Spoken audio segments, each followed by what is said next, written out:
জেলা মধুখালী থানাধীন মেকচামি ইউনিয়নের পার আশাপুর গ্রামে জবরদখলের চেষ্টার অভিযোগে সংবাদ সম্মেলন। ফরিদপুর জেলা মধুখালী থানাধীন মেকচামি ইউনিয়নের পার আশাপুর গ্রামে জবরদখলের চেষ্টার অভিযোগে সংবাদ সম্মেলন করেছে একটি ভুক্তভোগী পরিবার। সরজমিনে গিয়ে এলাকাবাসীর কাছ থেকে জানা যায়, পৈতৃক জমিতে বাড়ি নির্মাণে বাধা ও জবরদখলের চেষ্টায় মঙ্গলবার ২৭ জানুয়ারি ২০২৬ দুপুরে নিজ বাড়ি প্রাঙ্গণে অভিযোগে এই সংবাদ সম্মেলন।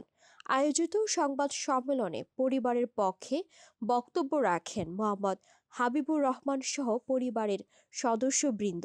ভুক্তভোগীরা বলেন, পৈতৃক সূত্রে প্রাপ্ত জমিতে দীর্ঘদিন ধরে তিনি ও তার ১০ ভাই বোন বসবাস করে আসছেন।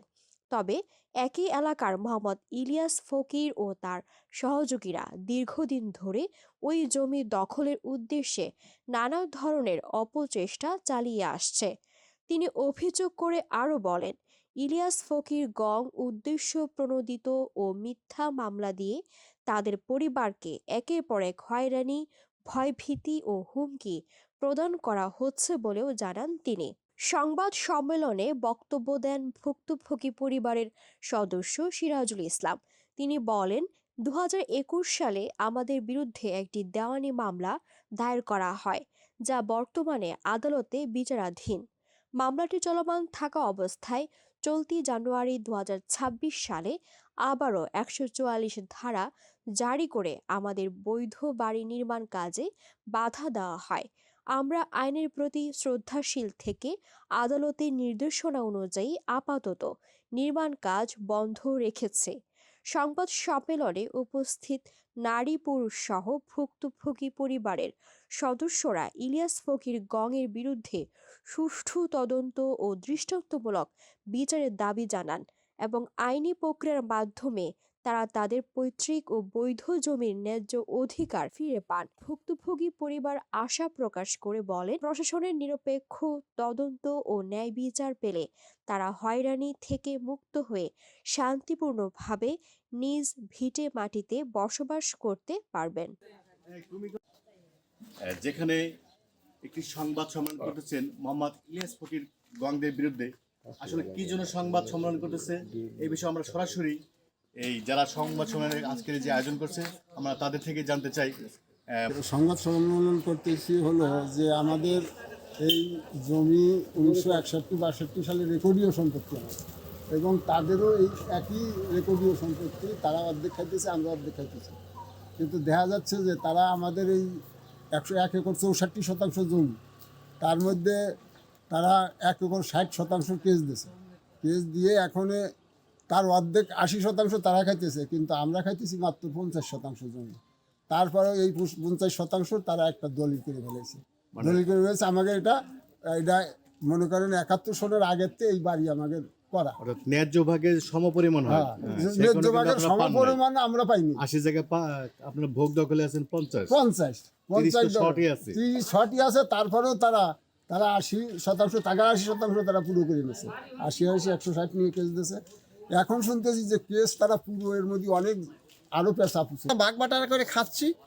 এবং আমরা পরবর্তীতে আমি আব্বার কাছে একদিন জিজ্ঞাসা করলাম, আব্বা এরকম জমি নিয়ে একটু ঝামেলা মনে হয় সেই সময়। তা এখন সে কয় যে না, জমি তো আমার ভাই আর আমরা দুজন ভাগ করে খাই, আমাদের নামেই রেকর্ড, মানে দুজনের নামেই রেকর্ড, তা আদাদি। তো তখন থেকে আমরা কোনো সমস্যা আমাদের হয় নাই। কিন্তু আমার বাপ মরে যাওয়ার পর হলো আমাদের ওরা লাইগল নেছে প্রায় পুলিশ আনি আমি তো বাড়ি করবো।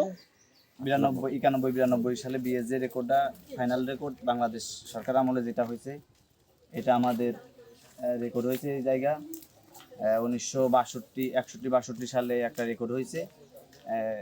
মানে দুইটা রেকর্ড আমাদের নামে, আইন উদ্দিন জামির উদ্দিনের সমান ভাগে ভাগ হয়ে গেছে দুইটা।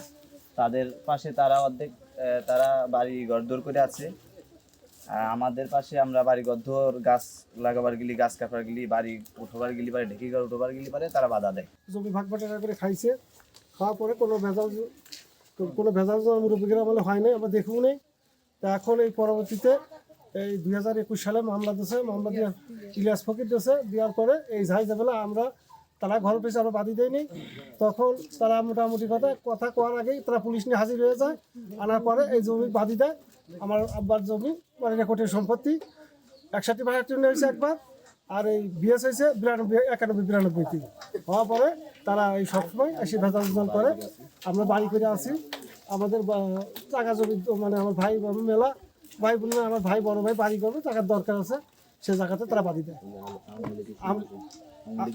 আওয়ামী লীগের সময় সে বাধা দিচ্ছে, সে পুলিশেরা বাদ দেয় একদিন পরে পুলিশ দিয়ে আমাদের নিজেদের গাছ লাগাই আপনাদের জায়গা বুঝে দেয় না, প্রতিনিয়ত বিভিন্ন ধরনের হয়রানি করে করতে হয়েছে সবসময়। তো স্বাস্থ্য ভাই ইলিয়াস ফকিরের স্বাস্থ্য। এই বিষয়ে আপনি কিছু বলেন তো। আমার বলার কি ভিতরে জানেন? আমরা তো জন্ম থেকেই যেভাবে তারা ভাগ বাটোয়ারা খেয়ে আসতেছে, আমরা জন্মের পরে তো দেখে আসতেছি যেভাবে আছে, আমরা চাই যে সেইভাবেই সমাধান করে শান্তিপূর্ণভাবে বসবাস করি।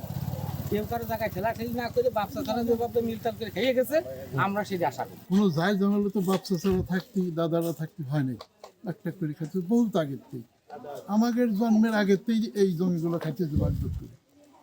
তারপর দুটো রেকর্ড হওয়ার পরে তারা আবার কিভাবে এইভাবে আমার চাষির নামের কথা বলতেছে যে দলিল করছি। আমার চাষা একদিনকে আমার সাথে বসলো, বসার পরে বললো যে আমি তো জায়গা জমি পাবো, এগুলো পাবো। আমি বললাম যে তাহলে আমার চাষির নামে করলে সেই কাগজপত্র দেন।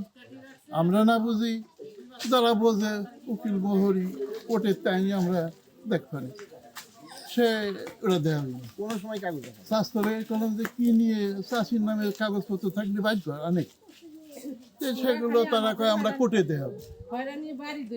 আর এই যে হয়রান, এই যে তারা গাছ টাছ কাটিয়ে কুটিয়ে নিয়েছে, আমরা কিচ্ছু বলিনি। কিন্তু এই যে আপনি আমার- করতে গেলে আপনাকে এই যে আমার বড় ভাই গাছ কাটিয়েছে, ওই যে গাছ বাধা দিচ্ছে। চাচা এই বিষয়ে আপনি কিছু বলেন তো, কি জানেন?